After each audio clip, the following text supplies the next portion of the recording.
What truly stalked the hallowed halls of medieval castles? What silent, unseen forces could bring even the most powerful queens to their knees, leaving behind only whispers of confusion and desperate prayers? For centuries, from the dawn of the 11th century to the cusp of the 16th, queens across Europe faced health crises that baffled their physicians, terrified their courts, and sometimes reshaped the very course of history. These were not always swift, brutal blows, but sometimes slow creeping shadows that stole vitality inch by agonizing inch.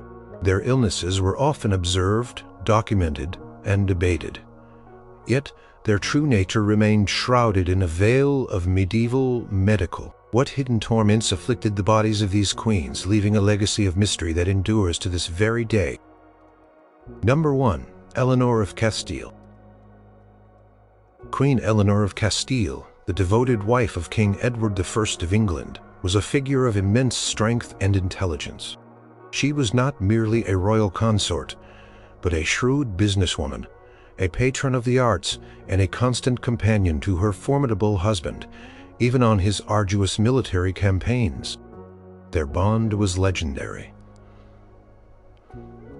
A rare partnership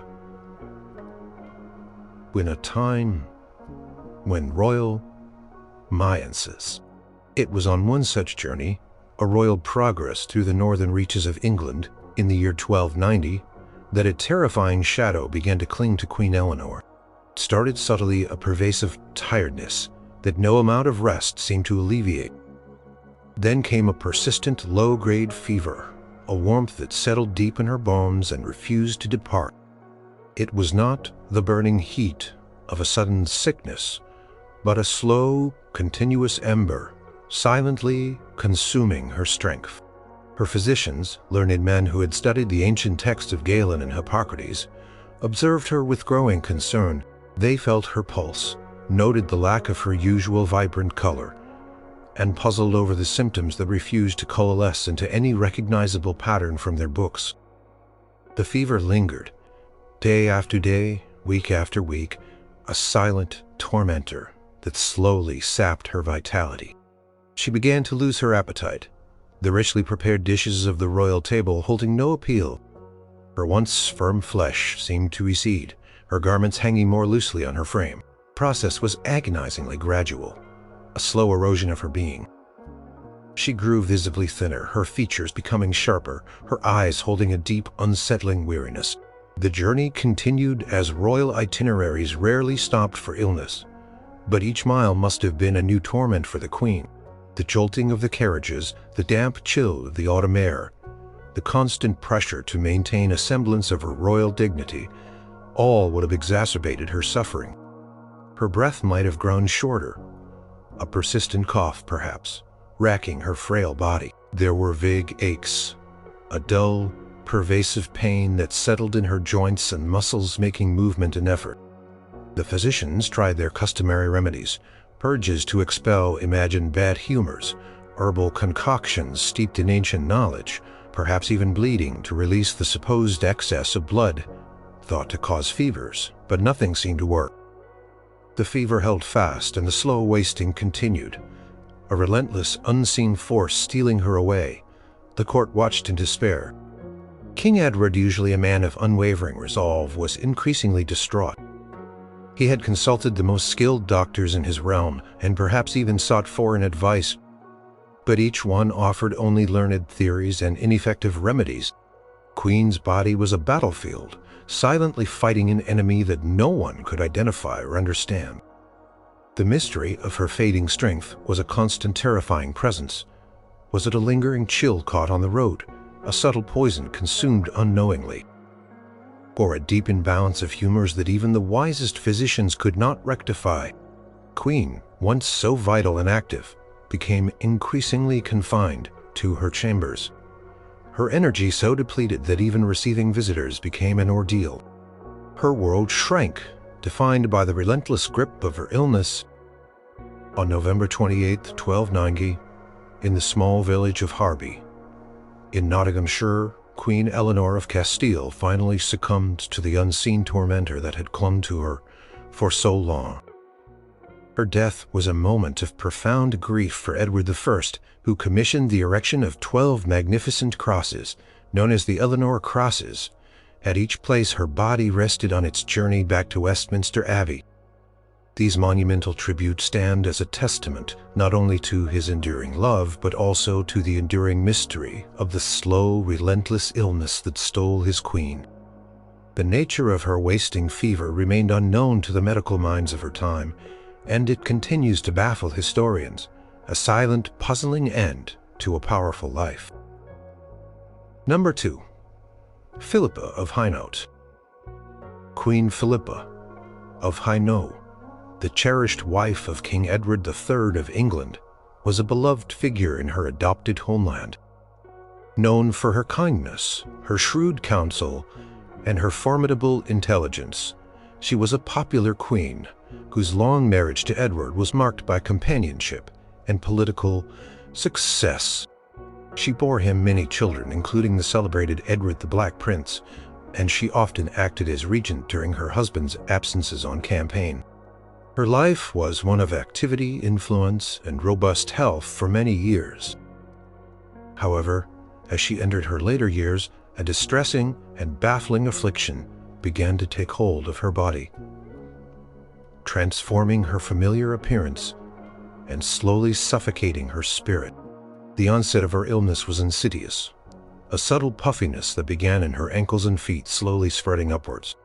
It was what medieval physicians called dropsy, a visible and terrifying swelling of the body caused by the accumulation of fluid. To the queen and her court, it was a profound mystery, a cruel rebellion of the body's own internal workings. Her legs grew unnaturally large, her skin stretching taut and shiny, perhaps cool and clammy to the touch. The fluid collected in her abdomen, causing it to swell to an alarming size, making her breath come in short, painful gasps. Constant feeling of pressure on her chest would have accompanied her, making every inhalation an effort, as if a great weight pressed upon her. The physical discomfort would have been relentless. Her joints, once agile, became stiff and painful, protesting against the unnatural bulk of her limbs.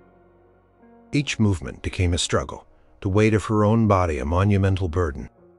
She might have found it increasingly difficult to lie flat, forced to sit upright to ease the relentless pressure on her lungs. Her face, too, began to swell, her features becoming distorted, her eyes perhaps appearing sunken within the puffy contours. This transformation was not only physically debilitating, but also emotionally devastating, as her once recognizable form was slowly consumed by this mysterious internal tide. Her physicians, learned in the medical theories of their time, observed her swelling with a mixture of professional concern and profound confusion. They understood dropsy as a humoral imbalance, an excess of phlegm or water within the body. Their remedies focused on purging and draining. They might have administered strong diuretics derived from herbs, hoping to expel the excess fluid. They might have even attempted more invasive procedures, perhaps a careful puncturing of the skin to allow the fluid to seep out, a practice fraught with danger in a time without antisepsis. But invariably the fluid would return, mocking their efforts, a relentless internal tide that could not be stemmed. The true cause of the swelling, whether it was a failure of her heart, her kidneys, or her liver, was utterly beyond their comprehension. They were treating a symptom, not the root disease, and the queen's body continued its slow, inexorable battle against itself. Court watched Philippa's decline with sorrow and a chilling sense of helplessness. The once vibrant queen, a beacon of stability and kindness, was becoming a prisoner within her own distended body. Her ability to participate in court life diminished, her public appearances becoming increasingly rare and arduous. The mystery of her swelling body was a constant topic of hushed conversation. Was it the result of her many pregnancies, a punishment from God, or simply an inexplicable decay from within, a cruel betrayal of the body's vital humors? The unseen force that caused her internal waters to rise remained an enigma. Queen Philippa of Hainault finally died on August 15, 1369 at Windsor Castle, suffocated by the very fluid that had accumulated within her. Her death marked the end of a long and influential reign, but it also left behind the unsolved puzzle of her illness. The medical knowledge of the 14th century could describe the visible effects, the monstrous swelling that stole her breath, but it could offer no true understanding of the unseen internal mechanisms that led to such a tragic and mysterious decline. Her suffering remained a testament to the limitations of medieval medicine in the face of the body's most perplexing ailments. Number 3. Catherine of Aragon. Queen Catherine of Aragon, the first wife of King Henry VIII of England, was a queen defined by her unwavering dignity, her strong will, and her tragic inability to secure a surviving male heir. From the moment she arrived in England as a young princess destined to marry Henry's elder brother Arthur, her life was intertwined with royal expectations and the relentless pressures of succession. Throughout her long and arduous marriage to Henry VIII, Catherine endured a litany of mysterious and debilitating health issues that continually hampered her, contributed to her reproductive struggles, and ultimately played a crucial role in the momentous events of the English Reformation. Her health was a constant source of concern, particularly her reproductive well-being. She suffered numerous miscarriages, stillbirths, and the heartbreaking loss of infants within days or weeks of their birth. These failures, especially the inability to produce a healthy son, were not merely personal tragedies. They were matters of national crisis. The physical toll of these repeated pregnancies and losses would have been immense, yet the specific cause of her reproductive misfortunes remained a profound mystery to the medieval mind. Was her womb cold, as some physicians suggested, incapable of holding a healthy seed? Was there a natural imbalance in her humors? Or was it, as Henry later claimed, a divine punishment for their marriage being against biblical law? The anguish of losing child after child, coupled with the physical trauma, left her perpetually vulnerable. Beyond her reproductive struggles, Catherine was also afflicted by chronic ailments that often confined her to her chambers. She suffered from periods of intense, prolonged uterine bleeding, which would have left her profoundly weakened, pale, and constantly exhausted. Such persistent hemorrhaging was a terrifying and often inexplicable phenomenon to medieval doctors who struggled to control it or understand its origin. There were also bouts of severe fevers that swept through the court, sometimes described as a profuse, cold sweat, followed by utter prostration, mimicking the dreaded sweating sickness that periodically ravaged England. These fevers would come and go, leaving her debilitated and wary of their return. She experienced a general sense of physical unease, a constant feeling of being unwell that persisted even when she was not struck down by acute fever. There were perhaps digestive issues, joint pains that would ache and throb, or persistent headaches that dulled her once sharp mind. Her body, despite her famously strong will and resilient spirit, seemed to betray her constantly. The physicians would prescribe various herbal concoctions, attempt purges to rid her body of supposed impurities, or even bleeding to restore humoral balance. Yet, the underlying cause of her chronic malaise, her reproductive failures and her intermittent fevers remained stubbornly elusive.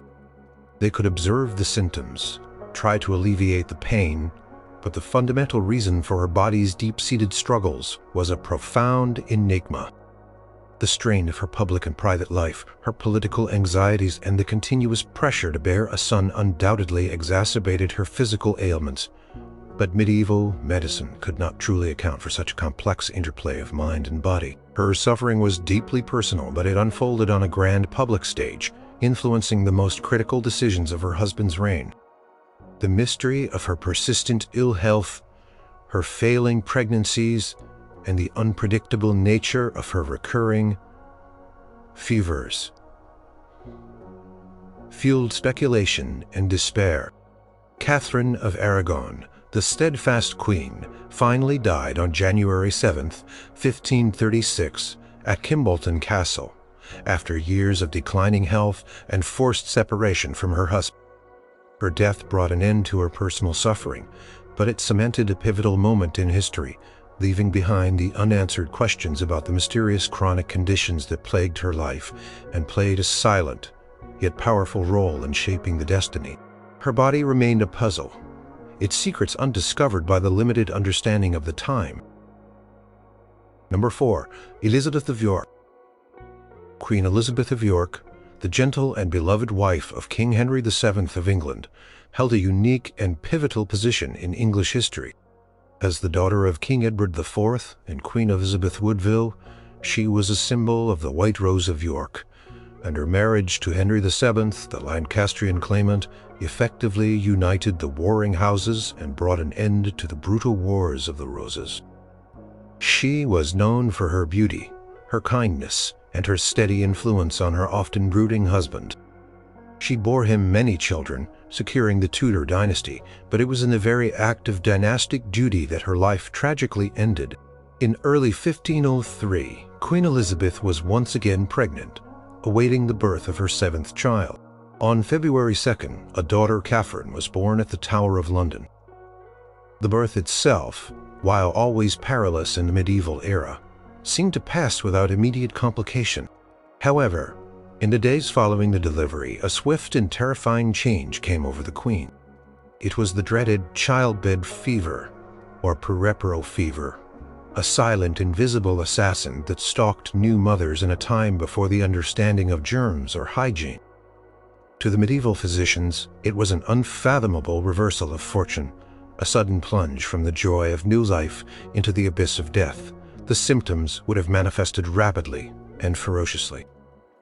After the apparent success of childbirth, a sudden spiking fever would have gripped her, followed by violent shivering fits, chills that racked her entire body. And in intense locomized, her strength would have drained away with terrifying speed. Confusion and disorientation might have set in. Perhaps even moments of delirium, her mind clouded by the raging infection within her. Her skin might have become unnaturally hot, then chillingly cold, reflecting the internal battle. Her breath would have grown shallow and rapid, her heart perhaps pounding erratically as her body struggled against the unseen enemy. This was not a slow wasting, but a sudden, violent assault. One moment there was the promise of recovery and the presence of a new child, the next an unstoppable decline. The royal physicians, who had attended the birth and seen countless others, would have been utterly helpless. They could feel her burning skin, observe her labored breathing, and witness her rapid deterioration, but they could not see the microscopic invaders that were rapidly overwhelming her system. They might have tried herbal remedies to reduce the fever, or purges to cleanse the body, but these efforts would have been futile against an infection they could not even perceive. The swiftness of her decline, the apparent suddenness of the illness after the successful delivery, would have been particularly bewildering, a horrifying testament to the hidden dangers that lay dormant within the birthing chamber. The court was plunged into mourning. King Henry VII, despite his famously reserved nature, was utterly devastated by the loss of his queen, the woman who had brought him peace and legitimacy. The mystery of her death, the inexplicable way a woman could survive the immense trauma of childbirth only to succumb to an unseen force days later, underscored the extreme vulnerability of even the most powerful figures in medieval society. It was a cruel reminder that even queens surrounded by the best care available were not immune to the unpredictable and often fatal whims of disease. Queen Elizabeth of York died on February 11th, 1503, her 37th birthday. Her passing was a profound loss for the Tudor dynasty, a stark reminder of the limitations of medieval medicine in the face of swift and deadly infections. The specific nature of the infection that claimed her, its invisible onset and devastating speed, remains a tragic and mysterious chapter in the history of a beloved queen.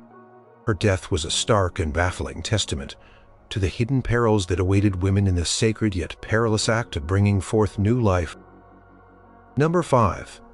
Joan of Navarre. Queen Joan of Navarre, the second wife of King Henry IV of England, navigated a complex and often perilous political landscape. A widowed Duchess of Brittany, she brought wealth and influence to her marriage with the Lancastrian king. While her reign as queen was generally stable, the years following Henry IV's death saw her life take a dramatic and mysterious turn. In 1419, her stepson, King Henry V, suddenly, and without clear explanation, had her arrested and imprisoned, confiscating her vast wealth. The official charge leveled against her was astonishing: witchcraft and sorcery aimed at harming the king and his realm.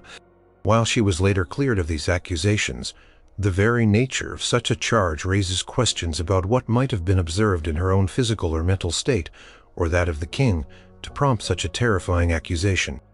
The historical records surrounding Joan's imprisonment are vague about her personal health during this period, focusing more on the legal and political dimensions of the accusation. However, in an era where unexplained illness or unusual behavior could readily be attributed to malevolent magical forces, it is not unreasonable to ponder if Queen Joan herself may have been suffering from some mysterious ailment that contributed to the suspicions against her.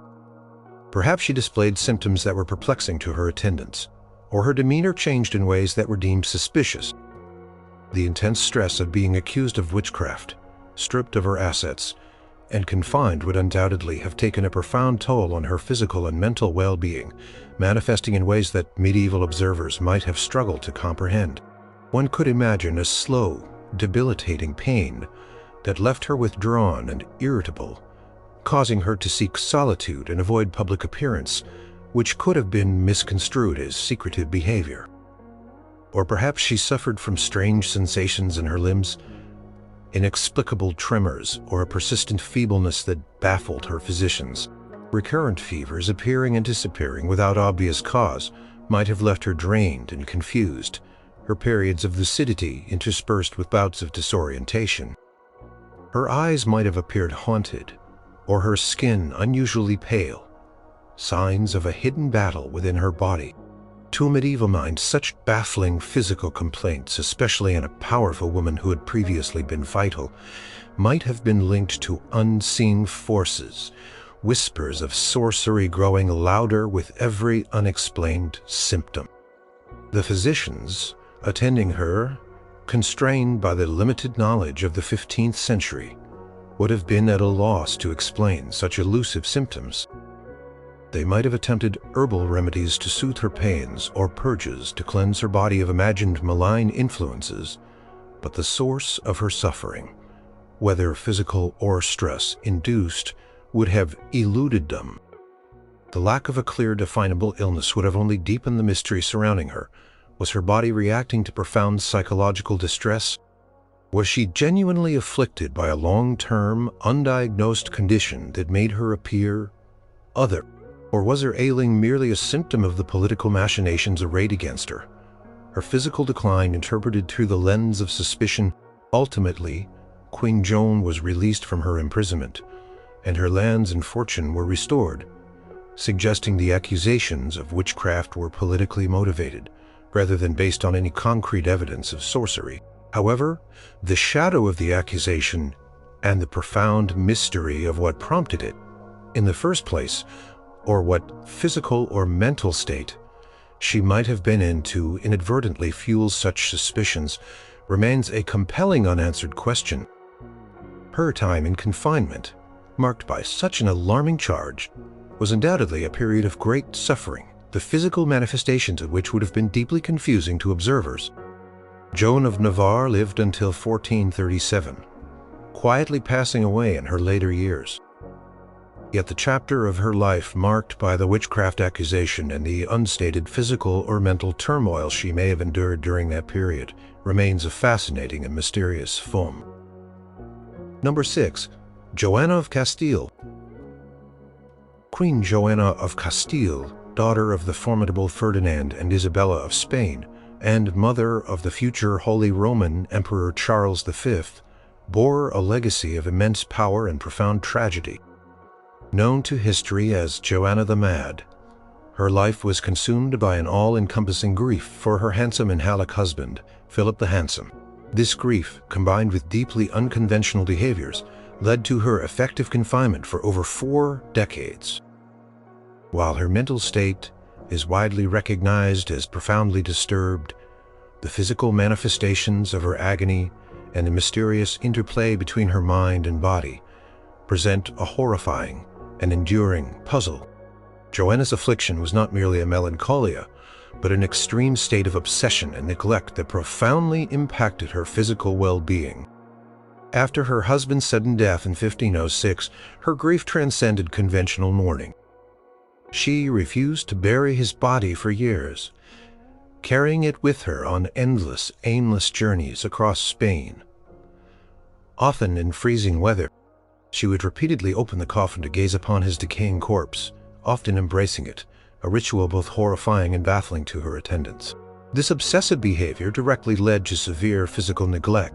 She often refused to wash, change her clothes, or attend to basic personal hygiene. Consequences of such neglect would have been devastating for her physical state. Her skin would have suffered from rashes, sores, and infections. Her hair would have become matted and foul. Her clothes, worn for months or years without changing, would have been stiff with dirt and bodily fluids, creating an offensive odor that permeated her person and surroundings. These physical symptoms were not the primary disease, but a direct, terrifying consequence of her fractured mental state. The medieval physicians and courtiers observing her would have seen this profound physical decay, yet been utterly powerless to compel her to care for herself. Beyond the neglect, Joanna exhibited physical signs of her extreme mental anguish. She suffered from chronic insomnia, her nights likely spent in tormented wakefulness or restless, troubled sleep. Her eating habits were erratic. She might refuse food for days, then consume it voraciously. She was capable of extreme agitation, fits of crying or screaming, interspersed with periods of profound lethargy and withdrawn silence. There were reports of her eyes appearing vacant or wild, her once regal posture stooped and neglected. The very physical mechanisms of her body seemed to be at war with her mind, her vitality slowly draining away in this prolonged state of distress. The physicians of the time, operating under the humoral theory, would have perceived her state as a profound imbalance of melancholy, but the severity and particular manifestations of her illness were beyond their understanding. They might have tried to force her to eat, to wash, to interact, but her resistance was absolute. They could not comprehend the depth of her psychological torment, or how it could so completely manifest in such shocking physical self-neglect. Was her body simply following the dictates of her broken mind? Or was there an underlying physical ailment, perhaps an unseen neurological condition, that predisposed her to such extreme behaviors and neglect? Profound, self-inflicted physical suffering and deterioration that accompanied her mental illness remains a chilling mystery. Joanna of Castile spent the last decades of her life confined in the castle of Tordesillas, a royal recluse surrounded by servants who could only watch her slow, agonizing decline. Her physical state mirrored her mental collapse, a stark and terrifying spectacle of the body's response to an extreme and unrelenting psychological torment. She died in 1555 at the age of 75, her long life a testament to her resilience, but also to the mysterious and heartbreaking interplay of mind and body in the grip of inexplicable illness. Number 7. Isabella of France. Queen Isabella of France, the wife of King Edward II of England, earned the formidable moniker, She Wolf of France, for her extraordinary political acumen and her leading role in the overthrow of her husband. She was a woman of immense ambition, intelligence, and ruthless determination. After her triumphant return to England with her lover, Roger Mortimer, and the subsequent deposition and likely murder of Edward II, Isabella wielded unprecedented power as regent for her young son, Edward III. For a time, she was arguably the most powerful woman in Europe. However, her ascendancy was short-lived. In 1330, her son, Edward III, chafing under the dominance of his mother, and Mortimer executed Mortimer and effectively removed Isabella from direct political power, sending her into a long-enforced retirement. It was in these later years, after her fiery political career had ended, that Queen Isabella's health began a slow, mysterious, and profound decline, both physically and perhaps mentally.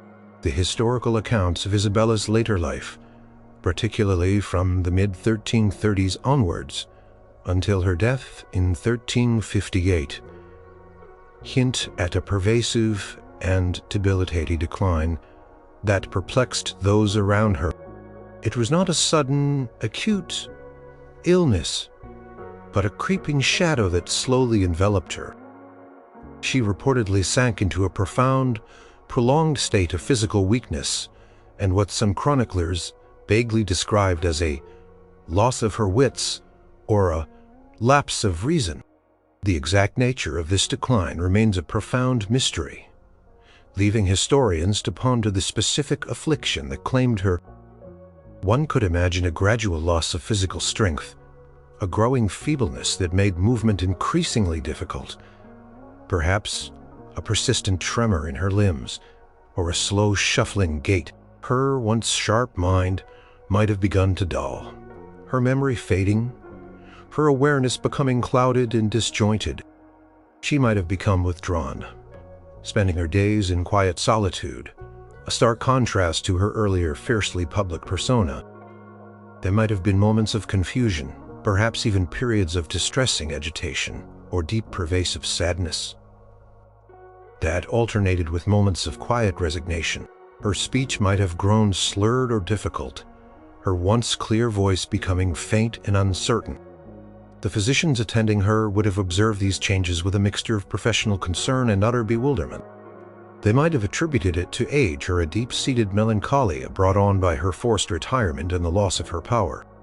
They might have tried traditional remedies to restore her humors, perhaps administering calming herbal concoctions, or even attempting gentle purgatory would have defied their limited understanding. Was it a form of early-onset dementia, slowly eroding her cognitive faculties? A slow-onset neurological condition that gradually stole her physical capabilities? Or was it the profound psychological toll of her turbulent, violent life, finally manifesting in a terrifying, prolonged physical and mental breakdown? Precise cause of this gradual decay, its subtle onset, and its relentless progression remains an enigma.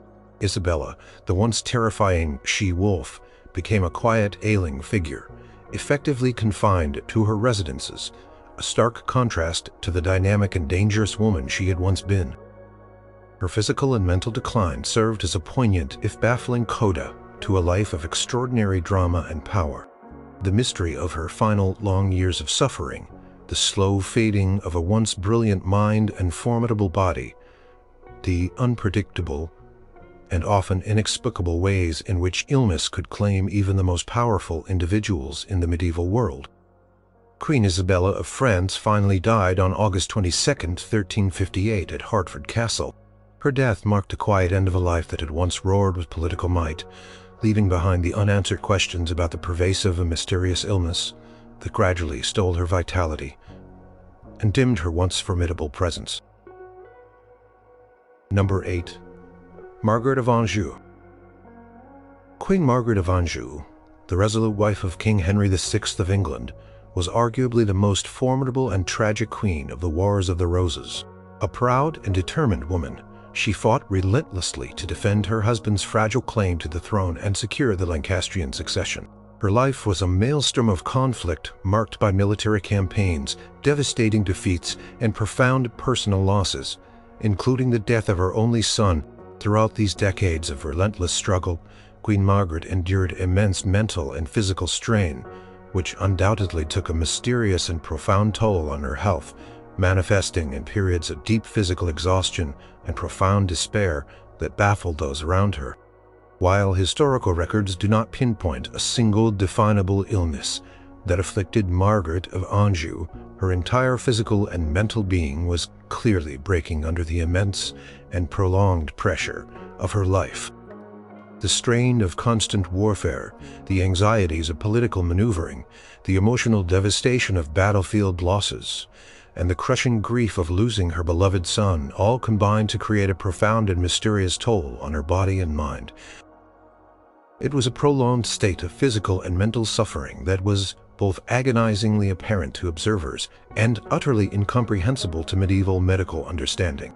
One could imagine periods of overwhelming fatigue, a crushing weariness that settled deep in her bones, making even simple movements feel monumental.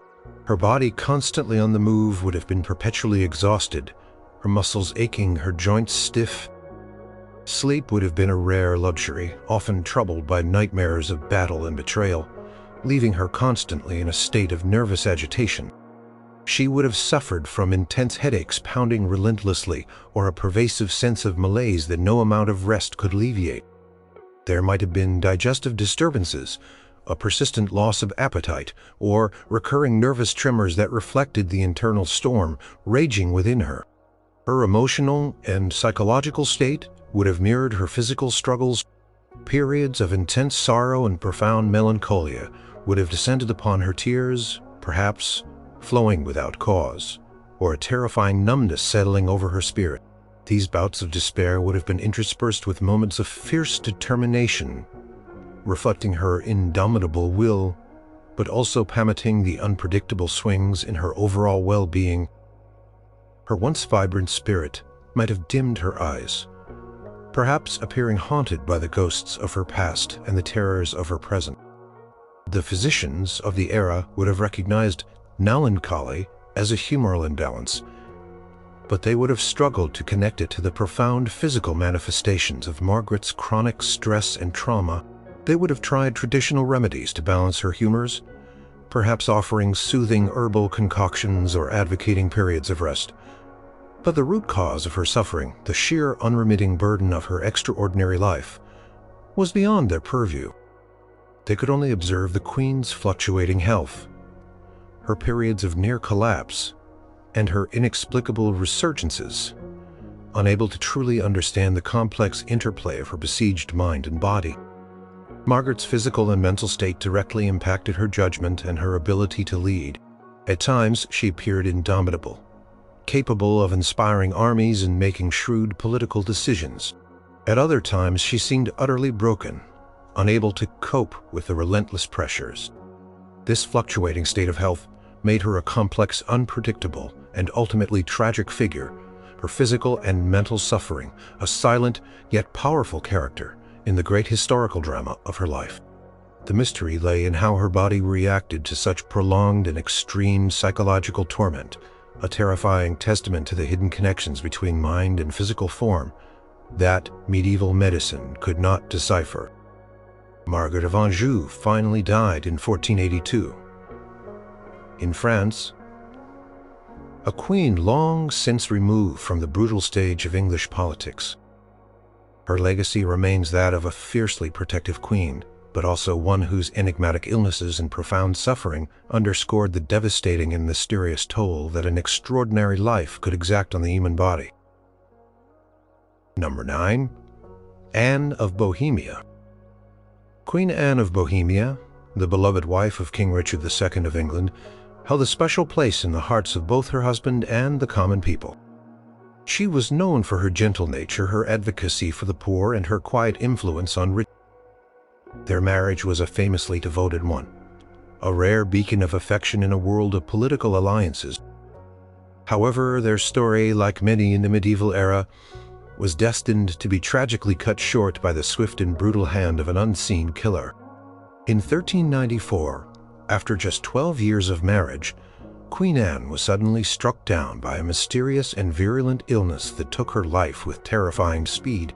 While many historians believe her death was likely caused by the bubonic plague, a disease that regularly swept through medieval Europe with devastating consequences, the medieval understanding of such rapid and ferocious infections. To the physicians of the time, the onset and progression of her illness would have been utterly baffling, a cruel and inexplicable assault on a young, vital queen. The symptoms would have emerged with horrifying speed and intensity. A sudden spiking fever would have gripped her, perhaps accompanied by violent shivering fits, chills that racked her entire frame, and a profound internal heat. Her body would have begun to ache, every joint and muscle screaming in protest against the unseen invader. Crushing headache, perhaps, accompanied by moments of disorientation or even delirium, would have clouded her thoughts, making it impossible to communicate coherently. Her breath would have grown shallow and rapid, perhaps punctuated by a racking cough or sudden gasps for air indicating a struggle within her lungs. The skin might have shown unusual discolorations, dark spots, or a general pallor, terrifying signs of an internal struggle. The rapidity of the illness was its most bewildering aspect. One day, the queen was active and present. The next, she was in the throes of a brutal and unstoppable decline. Her transformation from robust health to fatal illness would have been a truly horrifying spectacle for the court and her devoted husband. Physicians, with their limited tools and understanding of unseen pathogens, would have been powerless. They could only observe the body's swift descent, watching as the queen's life force drained away, unable to halt the unseen force consuming her. They might have tried bleeding or purging, believing these would rid the body of noxious humors, but such interventions would have been futile, perhaps even detrimental against the unanswered questions would have haunted those left behind. Queen Anne's untimely death devastated King Richard II, arguably contributing to his later erratic behavior and his eventual downfall. It left the kingdom without a clear heir, setting the stage for future dynastic struggles. Her death was a stark and terrifying reminder of the fragility of life, even for a queen, and the profound limits of medieval medicine in the face of swift and deadly contagions. The specific pathogen that claimed her, its invisible onset and devastating speed, remains a tragic and mysterious chapter in the history of a much-loved queen. Anne of Bohemia died on June 7, 1394, at Sheen Palace, leaving behind a heartbroken husband and a court bewildered by the suddenness and ferocity of the illness that took her. Her death, though widely presumed to be plague, was, in the context of medieval understanding, a profoundly mysterious and baffling event, a chilling testament to the power of unseen forces. Number 10. Mary Tudor, Queen of France and Duchess of Suffolk. Mary Tudor, the spirited and beautiful younger sister of King Henry VIII of England, lived a life marked by both royal duty and fierce personal conviction. Initially married off to the aging King Louis XII of France for political reasons, she was quickly widowed. Soon after, she secretly married Charles Brandon, Duke of Suffolk, a love match that defied her brother's initial wishes. Despite her strong will and youthful vitality, Mary Tudor was plagued by chronic and mysterious ailments throughout her later life, conditions that baffled her physicians and ultimately led to her premature death at the age of 37.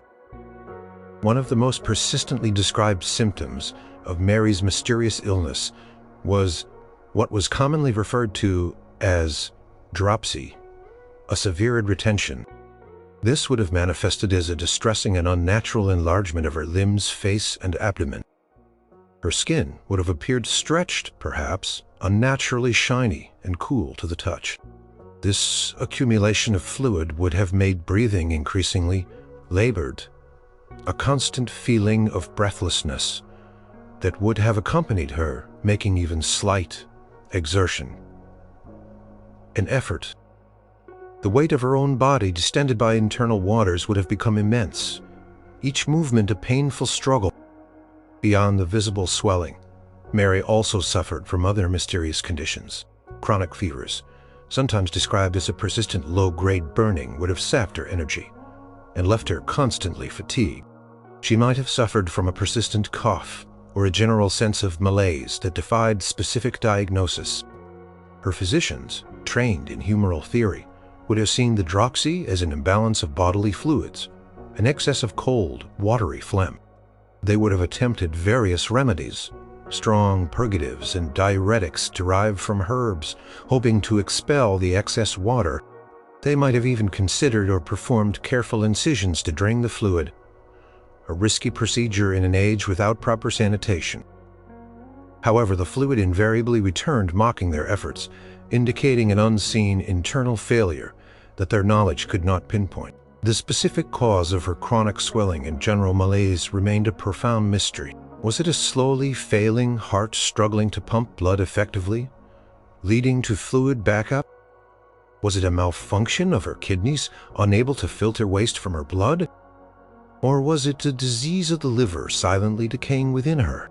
To the medieval physician, these internal organ failures were largely incomprehensible, their symptoms attributed to vague humoral imbalances or the unpredictable whims of nature. Queen's vitality seemed to slowly ebb away, leaving her perpetually unwell, a body struggling against an unseen internal rebellion. Her chronic poor health would have significantly limited her mobility and social life, making public appearances an increasing ordeal. Her once celebrated beauty would have been cruelly diminished by the visible effects of dropsy, adding a layer of personal suffering to her physical torment. The constant discomfort and the pervasive sense of being unwell would have cast a shadow over her final years, transforming a vibrant and independent woman into a frail and ailing figure.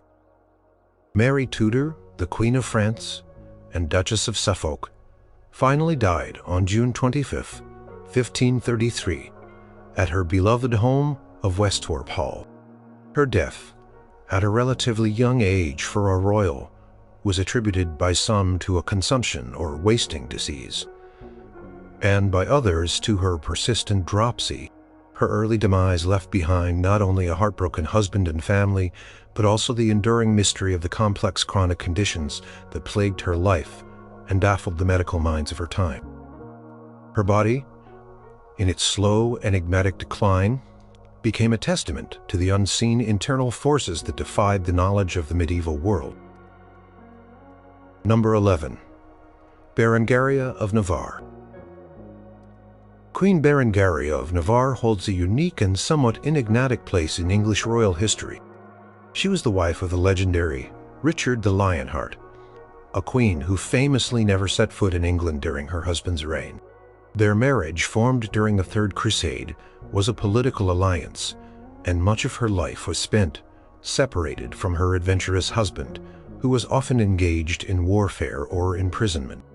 Despite her long life and independence, her later years, particularly after Richard's death, are shrouded in relative obscurity, leaving open the possibility of mysterious, lingering health issues that may have afflicted her. The historical records about Berengaria's later life are sparse, but there are hints of persistent fevers and a general state of poor health that settled upon her after her turbulent youth. She lived until at least 1230, outliving her famous husband by over 3 decades. Yet these later years were seemingly marked by a quiet, prolonged battle with her own body. One could imagine a chronic relapsing fever, a torment that came and went, leaving her perpetually drained and weakened. The symptoms of such a persistent fever would have been insidious. Intermittent bouts of intense heat shivers that racked her body and a profound weariness that settled deep in her bones. These feverish periods might have lasted for days or weeks, then receded, only to return unexpectedly, mocking any sense of recovery. Each recurrence would have left her more exhausted, more vulnerable, her energy slowly depleted by the constant internal struggle. Her body might have felt heavy, her head light and muddled as if a constant fog obscured her thoughts. The heat would flare, then recede, leaving exhaustion in its wake. Such a prolonged waxing and waning fever, seemingly without an obvious cause, would have utterly baffled medieval physicians. They would have struggled to break the cycle of these recurring fevers that seemed to come and go of their own accord.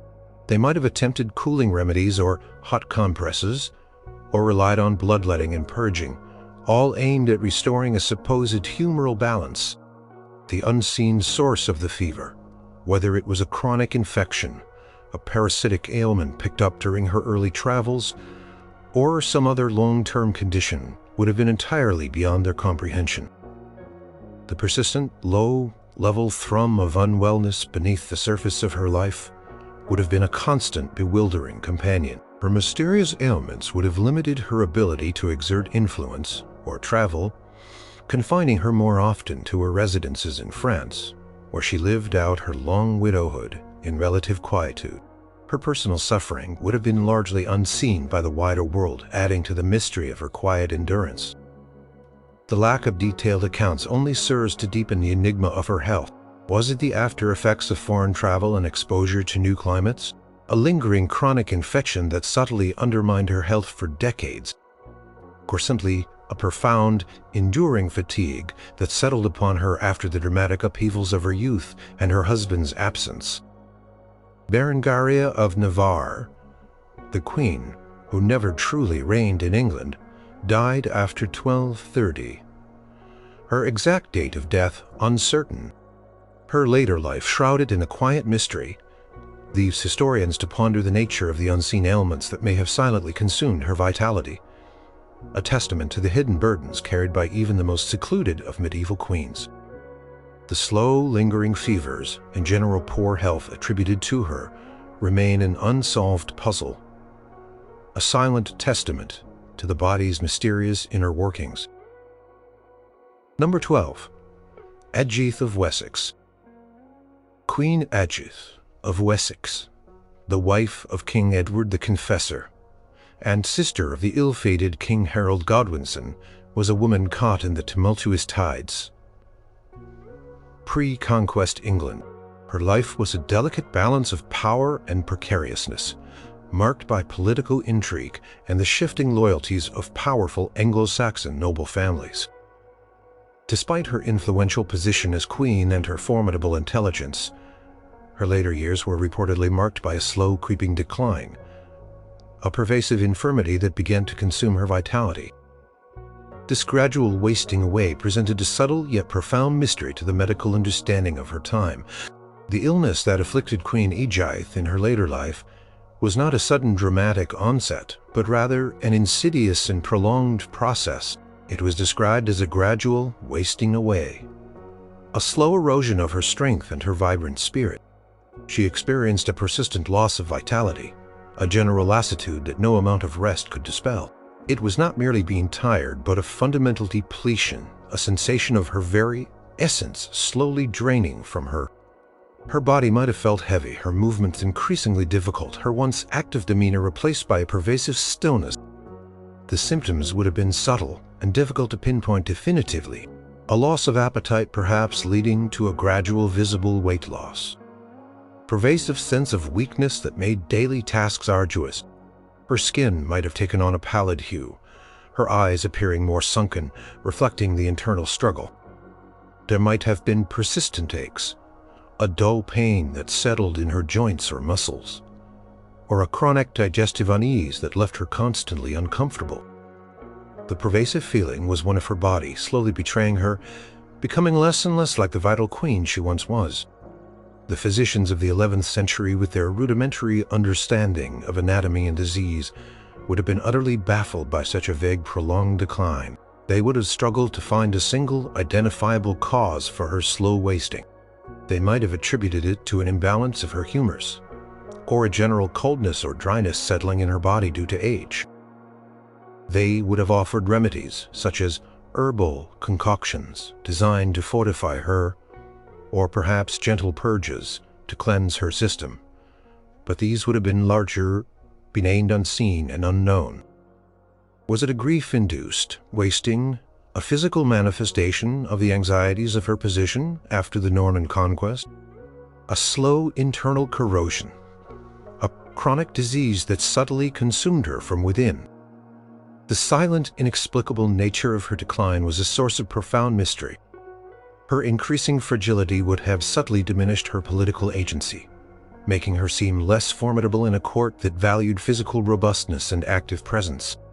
The gradual fading of her strength might have been interpreted by some as a sign of divine disfavor, or simply an unstoppable decline that defied human intervention. Her presence, once a force to be reckoned with, dimmed with each passing year, overshadowed by the mysterious ailment that slowly claimed her. Queen Ajith of Wessex died in 1075, some years after the Norman conquest, having lived a long life by medieval standards, but one punctuated by a mysterious and prolonged decline. Her wasting away remained an unsolved medical enigma, a silent testament to the profound limitations of medieval medicine in the face of the body's most subtle yet relentless afflictions. Her final years, marked by an inexplicable physical and mental erosion, serve as a poignant reminder of the enduring mysteries that surrounded the health of medieval queens.